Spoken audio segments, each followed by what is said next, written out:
صحابہ کرام رضی اللہ تعالیٰ عنہ سے بیعت لی کہ حضرت عثمان رضی اللہ تعالیٰ عنہ کا بدلہ لیے بغیر ہم یہاں سے واپس نہیں جائیں گے۔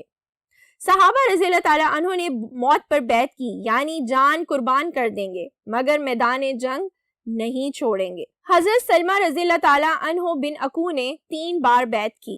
رسول اللہ صلی اللہ علیہ وآلہ وسلم نے خود اپنے ہاتھ کو حضرت عثمان رضی اللہ تعالیٰ عنہ کا ہاتھ قرار دے کر حضرت عثمان رضی اللہ تعالیٰ عنہ کی طرف سے بیعت کی۔ رسول اللہ صلی اللہ علیہ وآلہ وسلم نے یہ بیعت ببول کے ایک درخت کے نیچے لی۔ اس درخت کو شجر رضوان اور اس بیعت کو بیعت رضوان کہتے ہیں۔ اس بیعت کا ذکر قرآن مجید میں ان الفاظ میں آیا ہے: اے پیغمبر، جب مومن آپ سے درخت کے نیچے بیعت کر رہے تھے تو اللہ تعالیٰ ان مومنوں سے راضی ہوا۔ جو صدق خلوص ان مومنوں کے دلوں میں تھا وہ اس پروردگار نے معلوم کر لیا۔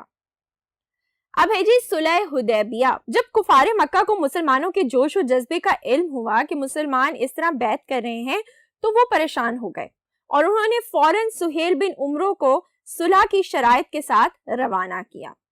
خاصی بحث کے بعد دونوں فریقوں میں صلح نامہ طے پایا، جس کو حضرت علی کرم اللہ وجہہ نے تحریر کیا۔ یہ صلح نامہ حدیبیہ کے مقام پر لکھا گیا، اس لیے اسے صلح حدیبیہ کا نام دیا گیا۔ اس صلح نامہ کی شرائط مندرجہ ذیل تھیں۔ شرائط نمبر 1 تھی، مسلمان اس سال بیت اللہ کی زیارت یعنی عمرہ کیے بغیر واپس چلے جائیں گے۔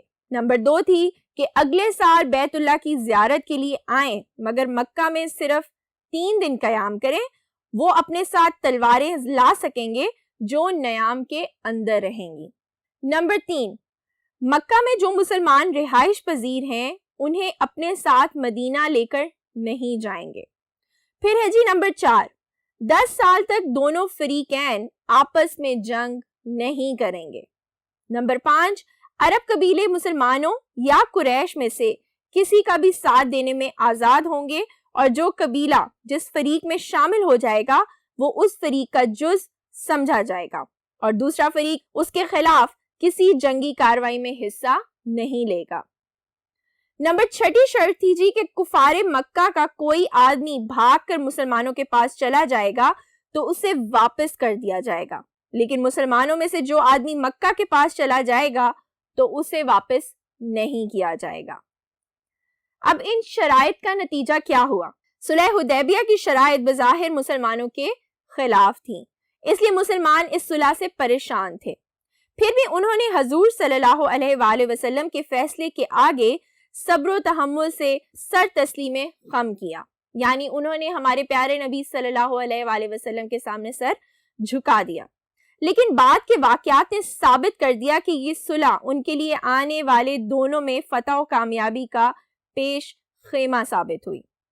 یہی وجہ ہے کہ اللہ تعالیٰ نے وحی کے ذریعے اس معاہدے کو مسلمانوں کے لیے فتح مبین یعنی کھلی فتح کا نام دیا، اور اس کا ذکر قرآن مجید میں اس طرح آیا: اللہ تعالیٰ نے فرمایا، میں نے ان مسلمانوں پر اطمینان نازل فرمایا اور انہیں جلد آنے والی فتح کا انعام دیا۔ اس صلح نامہ کی وجہ سے مسلمانوں کو موقع مل گیا کہ وہ آزادی اور سکون کے ساتھ تبلیغ اسلام کا کام جاری رکھیں۔ مسلمانوں کو اگلے سال نہ صرف عمرہ ادا کرنے کا موقع ملا بلکہ اس کے ساتھ انہیں یہ موقع بھی ملا کہ وہ اپنے گھر والوں اور رشتہ داروں کے ساتھ ملاقات کر سکیں۔ یہ صلح نامہ فتح مکہ کا پیش خیمہ ثابت ہوا، اور صحابہ کرام کو اس حقیقت سے آگاہی بھی ہوئی کہ حضور صلی اللہ علیہ وآلہ وسلم کا ہر فیصلہ حکمت و دانائی پر مبنی ہوتا ہے، اور اس کو تسلیم کرنے میں ہی ان کی کامیابی و کامرانی ہے۔ تو بچوں، ہم نے پڑھا صلح حدیبیہ، جو کہ تھا حضرت محمد صلی اللہ علیہ وآلہ وسلم کی حیات طیبہ غزوہ خندق سے غزوہ خیبر تک کی۔ اس چیپٹر کو دوبارہ ریوائز کریے گا، اچھے سے پڑھیے گا، ان واقعات کو ریوائز کریے گا تاکہ آپ کو مزید اسلام کے بارے میں انفارمیشن حاصل ہو سکے۔ اب چلیں گے ہم اگلے بورڈ کی طرف اور کریں گے اس چیپٹر سے ریلیٹڈ مشق۔ ہاں جی، تو بچوں اب ہم کریں گے اپنے چیپٹر کی مشق جس میں ہوں گے جی ہمارے 3 سوالات. سوال نمبر 1 ہوگا درست جواب پر دائرہ لگانا. سوال نمبر 2 ہوگا جی خالی جگہ کو پر کرنا. اور سوال نمبر 3 ہوگا درست اور غلط فقرات کی نشاندہی کرنا. تو سوال نمبر 1 دیکھتے ہیں جی کہ درست جواب پر دائرہ لگائیے. سینٹینس پڑھ کے پھر ہم آپشنز پڑھیں گے اور جو تو آپشن ہوگی بیسٹ کریکٹ اس کے گرد ہم لگائیں گے دائرہ. صلح حدیبیہ کا معاہدہ طے ہوا کب؟ 5 ہجری کو، 6 ہجری کو یا کہ 7 ہجری کو؟ تو یہ معاہدہ طے ہوا تھا 6 ہجری کو. اب ہے جی نمبر 2. آپ صلی اللہ علیہ وآلہ وسلم نے خواب دیکھا کہ آپ صلی اللہ علیہ وآلہ وسلم اپنے صحابہ کرام رضی اللہ تعالیٰ عنہ کے ساتھ بیت اللہ کا طواف کر رہے ہیں، مکہ فتح کر رہے ہیں یا حج کر رہے ہیں. تو آپ صلی اللہ علیہ وآلہ وسلم نے خواب میں دیکھا تھا کہ آپ صلی اللہ علیہ وآلہ وسلم اپنے صحابہ کرام رضی اللہ تعالیٰ عنہ کے ساتھ بیت اللہ کا طواف کر رہے ہیں، جس کے بعد آپ اپنے صحابہ کرام کے ساتھ مسلمانوں کے ساتھ عمرے کے لیے روانہ ہوئے تھے. آپ صلی اللہ علیہ وآلہ وسلم مکہ روانہ ہوئے 1300 ساتھیوں کے ساتھ، 1400 ساتھیوں کے ساتھ یا کہ 1500 ساتھیوں کے ساتھ. تو آپ صلی اللہ علیہ وآلہ وسلم مکہ روانہ ہوئے تھے 1400 ساتھیوں کے ساتھ. اب ہے جی نمبر 4. مسلمانوں کا راستہ روکنے کی کوشش کی کس نے؟ طارق بن زید نے، بدیل بن ورقہ نے یا کہ خالد بن ولید نے؟ تو کی تھی خالد بن ولید نے، جو کہ ابھی مسلمان نہیں ہوئے تھے. تو ہم لگائیں گے اس کے گرد دائرہ.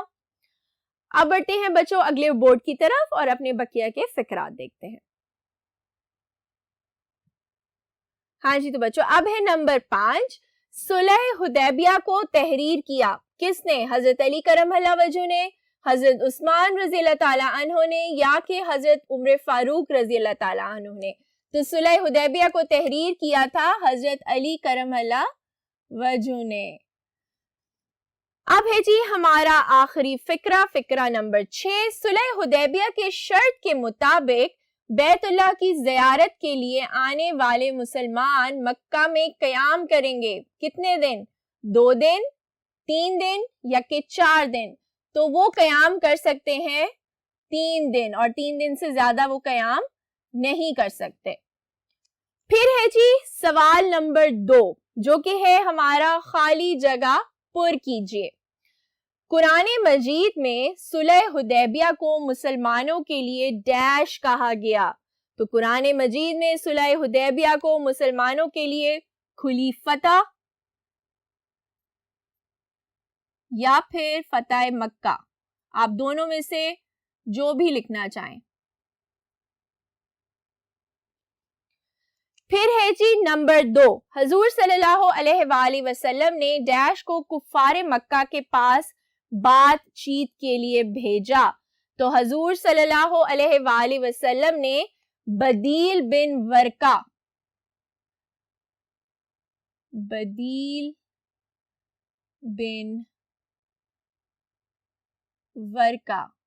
رضی اللہ تعالی عنہ کو کفار مکہ کے پاس بات چیت کے لیے بھیجا. پھر ہے جی نمبر 3. بیت رضوان ڈیش کے درخت کے نیچے لی گئی. تو بیت رضوان کہاں لی گئی تھی؟ وہ لی گئی تھی جی ببول کے درخت کے نیچے. کس کے نیچے؟ ببول کے درخت کے نیچے. صلح کی شرائط کے ساتھ کفار مکہ نے ڈیش کو مسلمانوں کے پاس بھیجا تھا. تو صلح کی شرائط کے ساتھ کفار مکہ نے کس کو بھیجا تھا؟ انہوں نے بھیجا تھا سہیل بن عمرو کو. سہیل بن عمرو. آئی ہوپ کہ تمام بچوں نے خالی جگہ کو اچھے سے پر کیا ہوگا. اب ہم بڑھتے ہیں آگے اور اپنے بقیہ کے کوسچنز دیکھتے ہیں. ہاں جی تو بچوں اب ہے نمبر 5. دونوں فریقین میں ڈیش سال تک جنگ نہیں ہوگی. تو دونوں فریقین میں کتنے سال تک؟ وہ تھا جی 10 سال تک.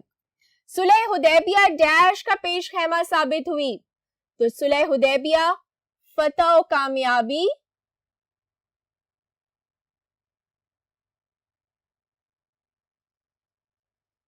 کامیابی کا پیش خیمہ ثابت ہوئی۔ آج کا ہمارا آخری سوال یعنی سوال نمبر 3 کہ درست اور غلط فقرات کی نشاندہی کرتے مناسب جواب پر ٹک لگائیے۔ ہم فقرہ پڑھیں گے، پھر ہم دیکھیں گے کہ اگر تو فقرہ ہوگا درست ہم لگائیں گے درست پر ٹک، اور اگر تو فقرہ ہوگا غلط تو ہم لگائیں گے غلط پر ٹک۔ آپ صلی اللہ علیہ وآلہ وسلم نے خواب کی بنیاد پر حج پر جانے کا اعلان کیا، تو آپ صلی اللہ علیہ وآلہ وسلم نے خواب کی بنیاد پر عمرے پر جانے کا اعلان کیا تھا، تو یہ فقرہ ہے جی غلط۔ اہل عرب کے دستور کے مطابق سفر میں لوگ تلوار ضرور رکھتے تھے، بالکل اہل عرب کے دستور کے مطابق سفر میں لوگ تلواریں ضرور رکھتے تھے، تو یہ فقرہ ہے جی درست۔ اب ہے جی نمبر 3 قریش مکہ نے مسلمانوں کو مکہ میں داخلے کی اجازت دے دی، تو کیا قریش مکہ نے مسلمانوں کو مکہ میں داخلے کی اجازت دی تھی؟ بالکل بھی نہیں، تو یہ فقرہ ہے جی غلط۔ حضرت عثمان رضی اللہ تعالی عنہ اہل مکہ میں بہت معزز سمجھے جاتے تھے، بالکل یہ فقرہ ہے جی بالکل درست۔ ہمارا آج کا آخری فقرہ، حضرت سلمہ بن عقو رضی اللہ تعالی عنہ نے 4 بار بیعت کی، تو انہوں نے بیعت کی تھی 3 بار، تو یہ فقرہ ہے جی غلط۔ ہاں جی بچوں، تو ہم نے پڑھا اپنا چیپٹر صلح حدیبیہ، جس کی ہم نے مشق اور کیے MCQs کا پارٹ۔ آپ اس چیپٹر کو کریے گا دوبارہ سے ریوائز اور کریے گا اس کی مشق کی بھی ریویژن۔ اب ہم ملیں گے اپنے اگلے لیکچر میں ایک نئے ٹاپک کے ساتھ۔ اپنا بہت خیال رکھیے، اللہ حافظ۔